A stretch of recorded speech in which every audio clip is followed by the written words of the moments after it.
ayarlaganlar için. Naçar doğanım bağışla, katnap toyga baralara, oltuma olmadı menin halımdan haber alara. Ayal doğanım bağışla, katnap kenta baralara, oltuma olmadı menin halımdan haber alara.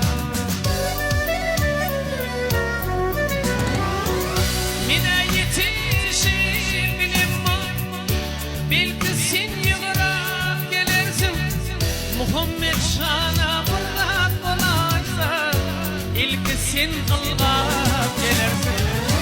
Mine yetişir bilim var, belki sen yıkırak gelirsin. Mergen Şan'a fırlat olaysa, ilki sen ağlap gelirsin. Naçar doğan, mehrem doğan, senin canım ilkim doğan. Ayar doğan, eci doğan, hemmelerden edi doğan. Şulaydı mı? Sağdım sözüm şu çeşitleri dörenle. Ataşan ana verdi, Ahmet Sadıkov, ruhlar şart olsun. Vakt tapmadık bulup yeriz, kapıyla esetmene. Ayal doğan gerek dostlar, bir ölümde ses etmene. Vakt tapmadık bulup yeriz, kapıyla esetmene.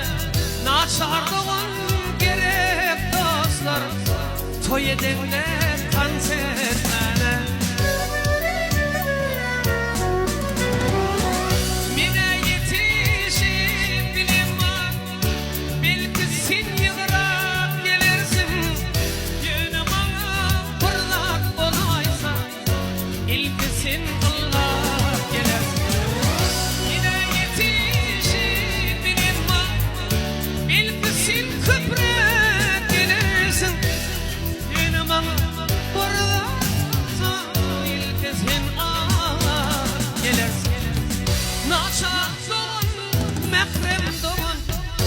Sedim canım ilkim doğan, ayal doğan, eci doğan, kimmelerden yedi doğan.